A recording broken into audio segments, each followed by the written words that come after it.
Kasi karamihan ng mga pulis, yung na-dismiss, yon ang mga sindikato kasi may alam kayo. Kayo ang pinakadelikadong kriminal pag naalis sa pulis. Alam ninyong pasikot-sikot eh. Kayo ang pinadala dito ni Pato? Ha? Seryoso kayo dyan. Alam mo, ako yung presidente na hindi taga Manila, ha? Hindi ako sanay ng mga paikot-ikot, probinsyano ako. At matagal akong mayor sa aming syudad. Kilala ko kayo. Laking pulis ako. Ayaw ko na lang magyabang kung bakit. Pero laking pulis ako. Tatay ko noon gobernador. Ako na mayor at tagal. Alam ko kayo diretso-diretso. Alam mo, kayo pumasok, sa isip siguro ninyo, paging pulis, pag may baril, may badge, yun na yun. At naghahanap ng hanap buhay, dagdag sa sahod ninyo. Alam ko na ang sahod ninyo maliit. Kaya nga ako naghanap ng pera at inuna ko kayo. Talagang kayo by the end of this year, dublado na ang sweldo ninyo. Kaya naman, meron talagang mga kagaya ninyong mga ulol na ugok. Putang ina, hindi kayo na gusto niyo mas habang pulis kayo, mas marami. Yan ang problema ninyo. Yung iba nagbababae, may asawa. Yung iba naman mag-ambisyon, gusto ng kotse, gusto ng magandang buhay. Di ba't kayo pumili na pagkapulis? Alam naman niyo talagang mahirap. Mahirap talaga ang pulis. Entry fee niyo lang. Kaso, mag-ambisyon kayo ng mas malaking kita.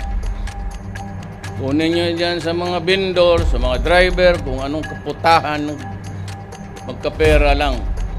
Minsan hold up, minsan mga inosenteng tao, sinisita ninyo kung ano-anong kalukuhan na sinasabi ninyo.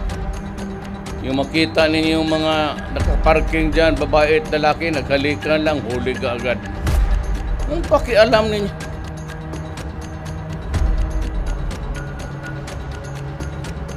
Paghanap kayo ng mali para magka-pera.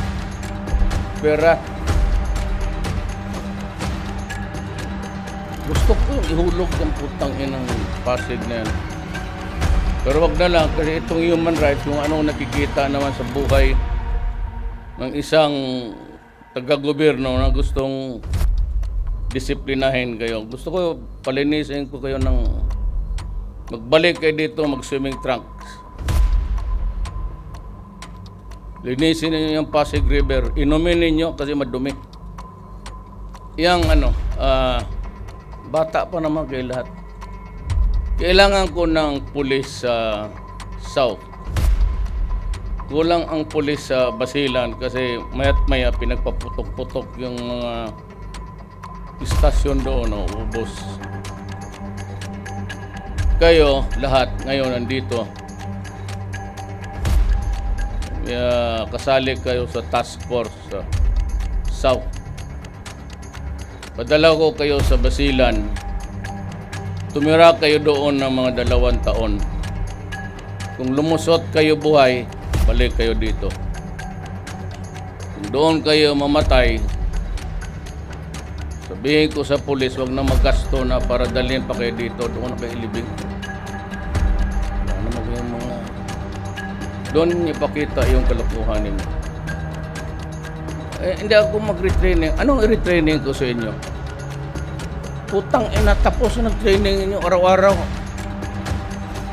Ano i-retraining ko? Yung utak ninyo. Hindi ko madala yung ganun eh. Bayad kayo sa akin, hintayin ninyo kung matapos ang pagka-presidente ko. May barilan tayo.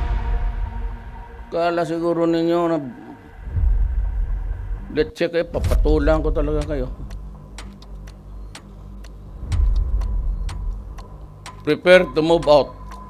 I'll give you